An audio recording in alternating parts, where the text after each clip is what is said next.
ఇది వచ్చేసి flooring water proofing మొత్తం అంతా బూస్టర్ పంపుతోని ఈ విధంగా కడుక్కుంటే కొన్ని కనిపించని క్రాక్స్ కూడా బయటికి వెళ్ళి మొత్తం మంచిగా నీట్గా కనిపిస్తాయి.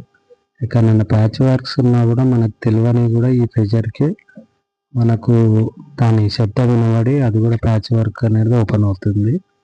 ఇలా చేసుకోవడం వల్ల ఫస్ట్ ఆఫ్ ఆల్ డస్ట్ అనేది మొత్తానికి వెళ్ళిపోతుంది. ప్లస్ ఇంకోటి ఎక్కడెక్కడ ప్యాచ్ వర్క్స్ క్రాక్స్ అనేటివి ఉన్నాయో ప్రాపర్గా తెలిసిపోతుంది.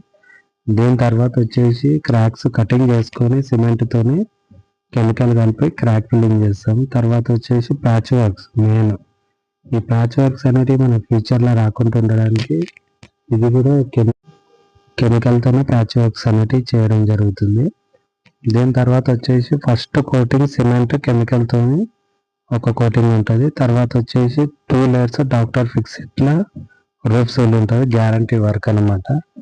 అది ఎలాంటి లీకేజెస్ అనేవి ఉండకుండా ఉంటాయి. ఎవరికైనా రిక్వైర్మెంట్ ఉంటే ఈ పైన కనిపించే నెంబర్కి కాల్ చేయండి. బెస్ట్ ప్రైస్లో మీకు 25 రూపీస్ ఎస్ఎఫ్టీ లాగా 3 layers కోటింగ్ వచ్చేస్తుంది. పర్మనెంట్ ఉంటుంది అనమాట. మనకు ప్యాచ్ వర్క్స్ ఆ ప్రెజర్తో పడుతుంటే ఈ విధంగా ఓపెన్ అవుతుంటాయి. ఇది వచ్చేసి ఫస్ట్ కోటింగ్. ఇది వచ్చేసి సెకండ్ కోటింగ్ కెమికల్తో. ఇది వచ్చేసి థర్డ్ కోటింగ్. ఎవరికైనా రిక్వైర్మెంట్ ఉంటే ఈ నెంబర్కి ఫోన్ చేయండి.